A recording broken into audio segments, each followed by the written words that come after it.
वसुदेवसुतं देवं कंसचाणूरमर्दनं देवकी परमानन्दं कृष्णं वन्दे जगद्गुरुम् आतसी पुष्पसङ्काशं हारनूपुरशोभितं रत्नकङ्कणकेयूरं कृष्णं वन्दे जगद्गुरुं कुटिलालकसंयुक्तं पूर्णचन्द्रनिभाननं विलसत्कुण्डलधरं कृष्णं वन्दे जगद्गुरुं मन्दारगन्धसंयुक्तं चारुहासं चतुर्भुजं बहिरपिञ्छावचूडाङ्गं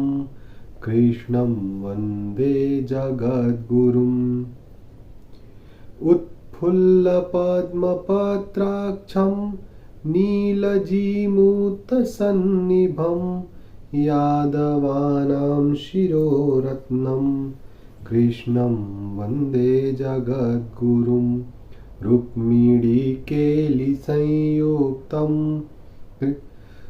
पीताम्बरसुशोभितम् अवाप्ततुलसीगन्धं कृष्णं वन्दे जगद्गुरुं गोपिकानां कुचद्वन्द्व कुङ्कुमाङ्कितवक्षसं श्रीनिकेतं महेश्वासं कृष्णं वन्दे जगद्गुरुं श्रीवत्साङ्कं महोरस्कं वनमालाविराजितं शङ्खचक्रधरं देवं कृष्णं वन्दे जगद्गुरुं कृष्णाष्टकमिदं पुण्यं प्रातरुत्थाय यः पठेत् कोटिजन्मकृतं पापं स्मरणेन विनश्यति। इति श्रीकृष्णाष्टकं। वसुदेवसुतं देवं कंसचाणूरमर्दनं देवकी परमानन्दं कृष्णं वन्दे जगद्गुरुम्।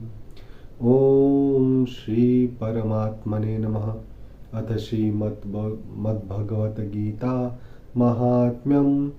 गीताशास्त्रमिदं पुण्यं यः पठेत प्रयतः पुमान् विप्रोह पदमवाप्नोति भयशोकादिवर्जितः। गीताध्ययनशीलस्य प्राणायामपरस्य च नैव सन्ति हि पापानि पूर्वजन्म कृतानि च। मलनिर्मोचनं पुंसां जलस्नानं दिने दिने सुकृतिगीताम्भसि स्नानं संसारमलनाशनम्। गीता सुगीता कर्तव्या किमन्यैः शास्त्रविस्तरैः या स्वयं पद्मनाभस्य मुखपद्माद्विनिःसृता। भारतामृतसर्वस्वं विप्रोर्वक्त्राद्विनिःसृतं। गीता गङ्गोदकं पीत्वा पुनर्जन्म न विद्यते। सर्वोपनिषदो गावो दोग्धा गोपालनन्दनः पार्थो वत्सः सुधीर्भोक्ता दुग्धं गीतामृतं महत्। एकं शास्त्रं देवकीपुत्रगीतम् एको देवो देवकीपुत्र एव। एको मन्त्रस्तस्य नामानि यानि कर्मापैकं तस्य देवस्य सेवा। वसुदेवसुतं देवं कंसचाणूरमर्दनं देवकी परमानन्दं कृष्णं वन्दे जगद्गुरुं। वसुदेवसुतं देवं कंसचाणूरमर्दनं देवकी परमानन्दं कृष्णं वन्दे जगद्गुरुम्।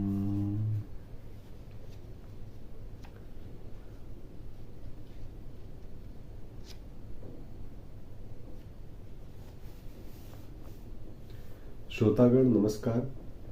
अब तक हम लोग गीता के प्रथम अध्याय के 12 श्लोकों का पाठ कर चुके हैं। आज 13वें श्लोक का पाठ करेंगे। तो जो हमने पहले बताया था कि ये अर्जुन विषाद योग नाम है प्रथम अध्याय का, और प्रथम अध्याय में जो 1 से 11 तक के श्लोक हैं उसमें मुख्यतः दुर्योधन आते हैं और दुर्योधन सबसे बोलते हैं कि दोनों पक्ष में क्या क्या सेनाएं हैं, कौन कौन किन किन सेनाओं का नेतृत्व कर रहा है। और उसके बाद भीष्म पितामह जी उनको खुश होने के लिए शंख बजाते हैं। तो 12 से लेके 19 तक, 1 से लेके 11 तक दोनों सेनाओं का परिचय हो गया। अब 12 से लेके 19 तक जो जो महारथी हैं वो अपने अपने शंख का नाद करते हैं। तो जैसे होता है ना कि आजकल बहुत क्विज होते हैं, आजकल बहुत, जैसे मैंने देखा था एक शो होता है कौन बनेगा करोड़पति, जो अमिताभ बच्चन जी होस्ट करते हैं, सोनी पर आता है।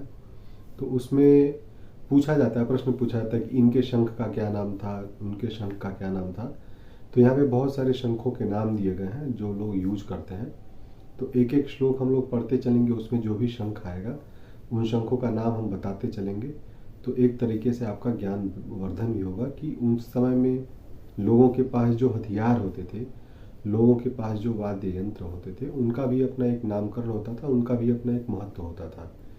तो 12 से लेकर 19 तक सारे महारथियों, सारे शूरवीरों का शंखों का नाम है, उन्होंने अपने अपने शंखों को बजाया है। भीष्म पितामह ने 12वें श्लोक में अपने शंख को बजा दिया था। अब हम पढ़ते हैं 13वां श्लोक। वसुदेव सुतं देवं कंस चाणूरमर्दनं देवकी परमानंदं कृष्णं वंदे जगद्गुरुं। ततः शंखाश्च भैर्यश्च पणवानकगोमुखाः सहसैवाभ्यनन्द्यन्त सशब्दस्तु मूलोऽभवत्। इसका अर्थ ये हुआ कि इसके पश्चात शंख और नगारे तथा ढोल और मृदंग और नरसिंगे आदि बाजे एक साथ ही बज उठे। उनका वह शब्द बड़ा ही भयंकर हुआ।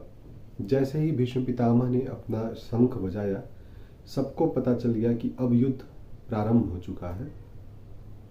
तो सब लोगों ने, जिनके पास भी अपना ढोल था, नगाड़ा था, और सोचिए कि इतनी बड़ी सेना खड़ी है, पूरी धरती की सेना एक जगह पे आकर खड़ी है कौरव और पांडव रूप में, जब अचानक से एक साथ सब लोग बजने लगेंगे तो बड़ा ही भयानक स्वर होगा।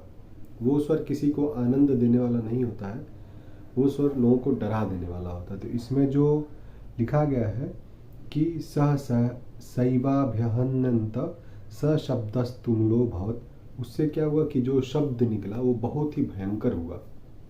जब शंख, नगाड़े, ढोल, मृदंग और नरसिंगे आदि बजते हैं तो जनरली लोगों को अच्छा लगता है, लेकिन यहाँ पे जो बजा है उससे लोगों को बहुत ही भय महसूस हुआ। और जो लोग आके खड़े थे मैदान में, उनको तो पता ही है हम लड़ाई करने के लिए आए हैं। लड़ाई में दो ही चीज़ होती है, जीत होती है, हार होती है। हार तब होती है या तो आप का मैदान छोड़ के भाग जाएं, या तो आप शहीद हो जाएं। तो दो ही चीज़ है। तब वहाँ पे कोई भागने तो आया नहीं था, जब तक मरेगा नहीं तब तक लड़ेगा, ऐसा टाइप का वहाँ पे सिस्टम था। या अपने आप को बचा ले पूरे दिन भर के लिए, मरना जरूरी नहीं है, लड़ लड़ के अपने आप को बचा ले। तो इस तरह के जो भी मृदंग थे, ढोल थे, नगाड़े थे, नरसिंहे थे, सबकी जो ध्वनि हुई इकट्ठा और एक साथ, इससे किसी को कोई आनंद नहीं प्राप्त हुआ, बल्कि जो भी वहाँ पे सैनिक खड़े थे, जो भी लोग खड़े थे, सबके मन में एक भय प्राप्त हो गया, क्योंकि एक बहुत ही बड़ी लड़ाई होने वाली थी। और इस बहुत बड़ी लड़ाई में बहुत सारे लोगों का जान जाने वाला था, बहुत सारे लोग मरने वाले थे, बहुत ही भयंकर लड़ाई होने वाला था। और एक साथ इस तरह से बजा कि सब लोग डर गए, दोनों पक्षों के सब लोग डर गए। तो ऐसे ऐसे ही 13 के आगे अब हम लोग 14 श्लोक का पाठ करेंगे। 14 से लेकर 19 तक लोगों के शंखों की गर्जना हुई है और लोगों ने बताया है कि अब हम युद्ध भूमि में आ गए हैं, तो हम लड़ाई करने के लिए आ गए हैं। अब जो होगा वो भगवान की ही मर्जी है। और भगवान खुद एक पक्ष में लड़ाई का नेतृत्व कर रहे हैं, सारथी बने हुए हैं भगवान श्री कृष्ण अर्जुन के सारथी बने हुए हैं। तो आगे के श्लोक में जो होगा श्रोतागण हम बताएंगे। अभी के लिए धन्यवाद। वसुदेव सुतं देवं कंस चाणूरमर्दनं देवकी परमानंदं कृष्णं वन्दे जगद्गुरुम्।